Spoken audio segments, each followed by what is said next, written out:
एक गांव में राहुल और साहुल नाम के दो मित्र रहते थे।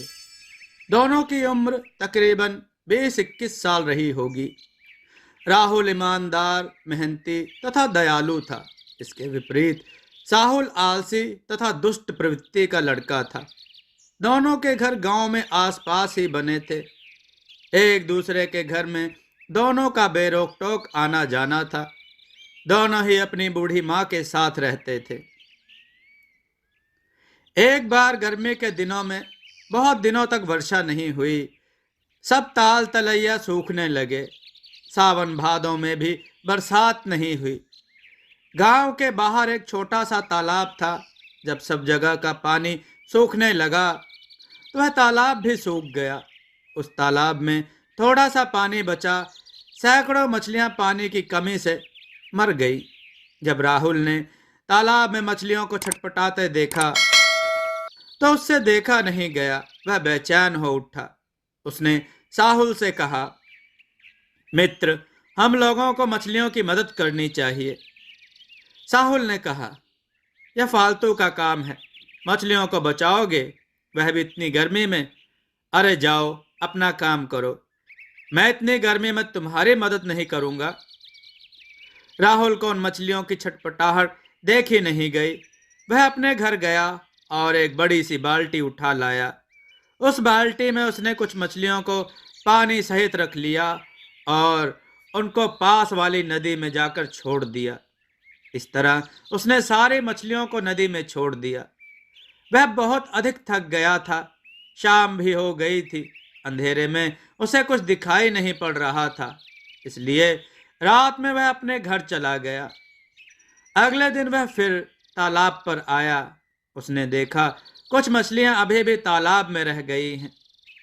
वह उन मछलियों को अभी नदी में छोड़ आया। फिर उसने तालाब में जाकर देखा कि कोई मछली रह तो नहीं गई है। उसने देखा तालाब के बीच में थोड़े पानी और कीचड़ में एक सुनहरी मछली फंसी पड़ी है। राहुल को वह मछली बहुत अच्छी लगी। राहुल ने उस मछली को उठाकर अपनी बाल्टी में रख लिया। उसने तालाब में अच्छी तरह चेक किया कि अब कोई मछली बची तो नहीं है। तालाब में अब कोई भी मछली नहीं बची थी। राहुल ने सोचा, क्यों न इस मछली को मैं पाल लूं। यह सोचकर वह मछली को घर ले आया और छोटे से मटके में पानी भरकर वह मछली उसने उसमें डाल दी। थोड़ी देर के बाद पानी में रहकर मछली को अच्छा लगने लगा। वह पानी के साथ अटखेलियां करने लगी। राहुल ने उसे थोड़ी सी आटे की गोलियां खिला दी। मछली कूद कूद कर खा रही थी। मछली को खाता देख राहुल तथा राहुल की माँ दोनों को ही अच्छा लगा। जब रात को वह दोनों लोग खा पी कर सो गए तो राहुल को लगा कोई पतली सी महीन सी आवाज उसे पुकार रही है। राहुल, मुझसे बात करो। राहुल, मुझसे बात करो। राहुल ने दरवाजा खोलकर इधर उधर देखा। किसी को दरवाजे पर ना पाकर उसने दरवाजा बंद कर दिया। उसने अपनी माँ की तरफ देखा। माँ अभी भी सो रही थी। राहुल बिस्तर पर आया और लेट गया, पर वह आवाज लगातार आ रही थी। राहुल को लगा यह उसका वहम है। आंखें बंद कर लेट गया और कुछ देर में सो गया। अगले दिन राहुल उठा और उसने सबसे पहले उस मछली को खाना खिलाया। उसके बाद वह काम धंधे के लिए घर से बाहर निकल गया। रात में फिर खाना खाकर वह सोया तो उसे लगा कोई पतली महीन आवाज में फिर उससे कह रहा है, राहुल, मेरी बात सुनो। अरे ओ राहुल, मेरी बात तो सुनो। इस बार राहुल ने फिर दरवाजा खोला। उसे कोई ना दिखाई दिया। उसने कमरे में इधर उधर देखा। उसकी माँ सो रही थी। जब ध्यान लगाकर उसने आवाज को सुनने का प्रयत्न किया तो उसे लगा यह आवाज मटके से आ रही है। एक बार तो राहुल को यकीन ही नहीं हुआ कि यह आवाज मछली की है, पर वह सच्चाई जानने के लिए राहुल मटके की तरफ बढ़ा। मटके के पास जाकर राहुल ने देखा वह मछली राहुल को आवाज दे रही थी। राहुल ने मछली से कहा, क्या तुम बोल सकती हो? मछली ने कहा, हाँ, मैं बोल सकती हूँ। तुम लोगों की बातों को सुन सकती हूँ। राहुल ने आश्चर्यचकित होकर कहा, मैंने तो ऐसी कोई मछली नहीं देखी जो बोल सकती हो। तुम कैसे बोल सकती हो? मछली ने कहा, क्या तुमने कभी किसी मछली को ध्यान से सुना? तुमने क्या किसी मछली को अपने घर में रखा?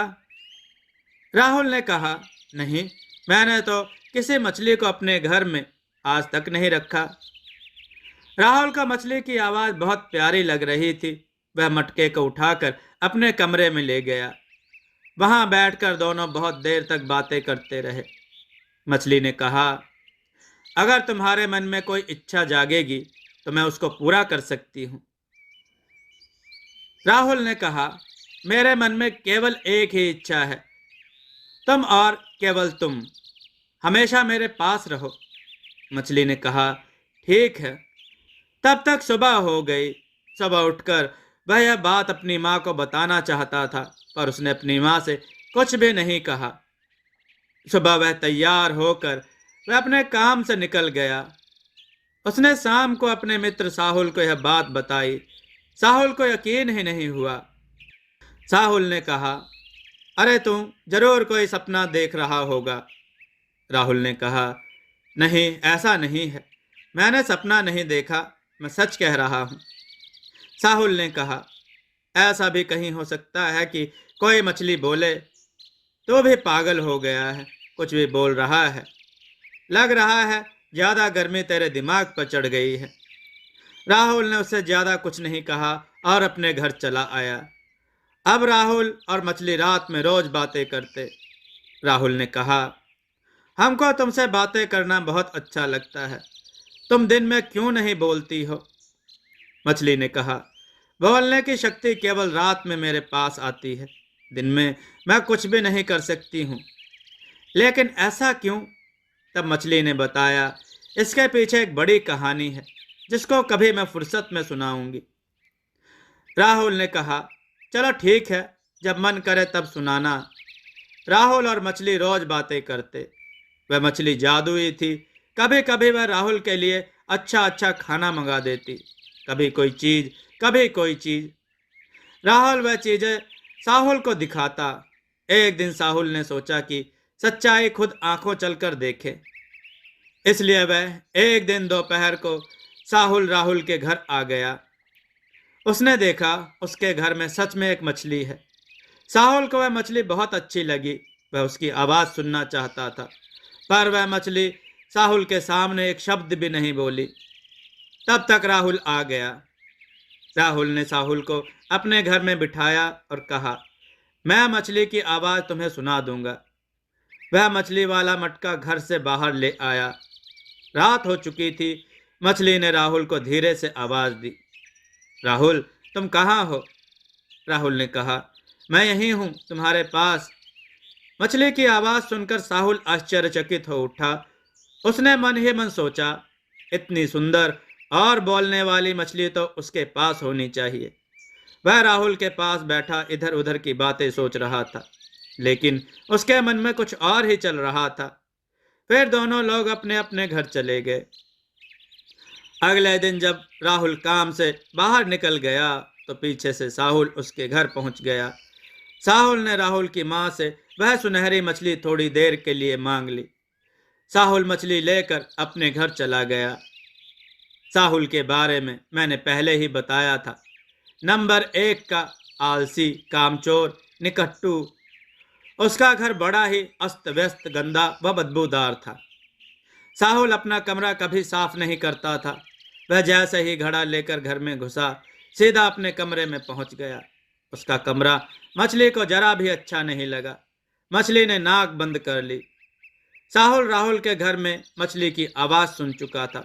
वह बार बार मछली को बोलने को कह रहा था, पर मछली बोलने का नाम ही नहीं ले रही थी। साहुल को गुस्सा आने लगा।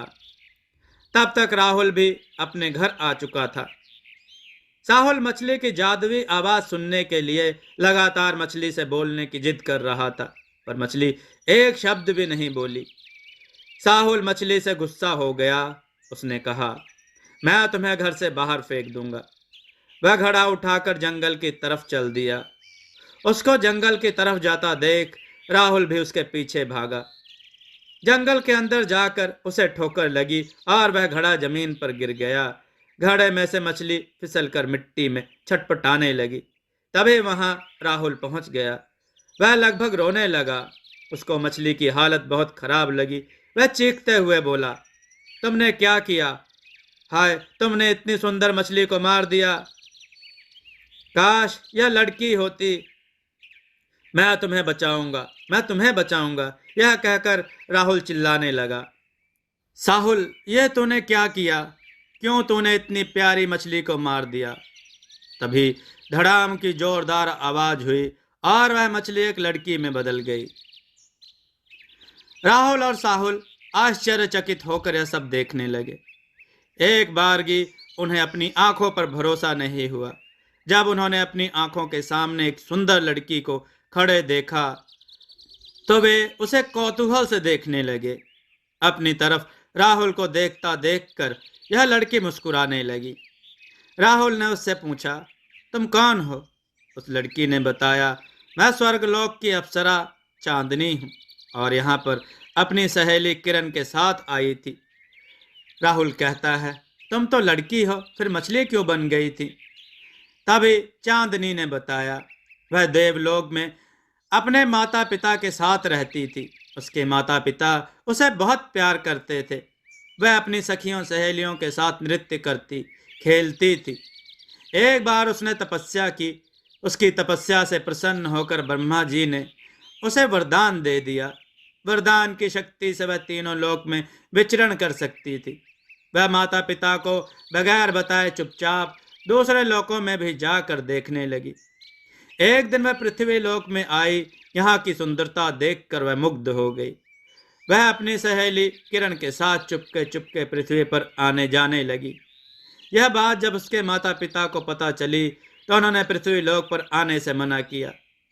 माता पिता ने कहा, वहां पर अच्छे बुरे दोनों तरीके के लोग रहते हैं, तुम अच्छे लोगों की पहचान नहीं कर पाओगी। यह कहकर माता पिता ने हम दोनों पर पाबंदियां लगा दी, पर हमने माता पिता की बात को अनसुना कर दिया। अब माता पिता से छुप छुप कर हम धरती पर आने लगे। एक दिन रात में हम दोनों सहेलियां उस ऊंची वाली पहाड़ी पर आए। हमको ऊंचे ऊंचे पहाड़, हरे भरे खेत और पहाड़ी से निकलता हुआ दूधिया झरना बहुत सुंदर लगा। इस जगह की सुंदरता हमको मन भावन लगी। थोड़ी देर के लिए हम लोग वहीं रुक गए। टहलते टहलते हम सरोवर के पास पहुंच गए। हम यहाँ की सुंदरता में इतने मग्न हो गए कि हम लोग उजाले में उड़ नहीं सकते हैं। धीरे धीरे रात खत्म होने लगी। हम लोग सरोवर में अटखेलियां करने में व्यस्त थे। जब अंधेरा खत्म होने लगा तब हमें भान हुआ कि यह तो बहुत बड़ी गलती हो गई है। अब हम क्या करेंगे?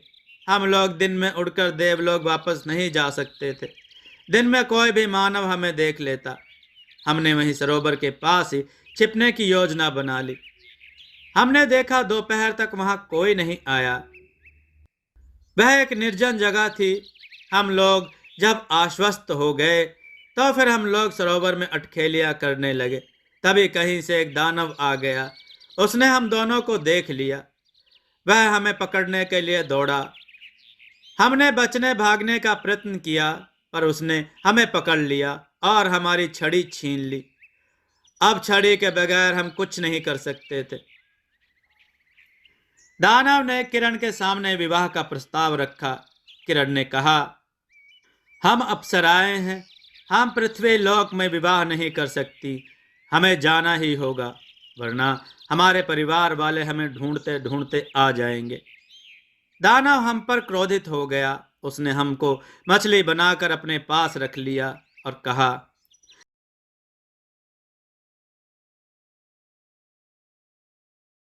दोस्तों, आपको यह कथा कैसी लगी? अपने विचार और सुझाव कमेंट में जरूर दें। हमारी कथाओं को लाइक करें, हमारे चैनल को सब्सक्राइब करना न भूलें। हमारी कथाओं को शेयर जरूर करें जिससे लोगों को अच्छा ज्ञान प्राप्त हो। जय श्री राम भक्तों।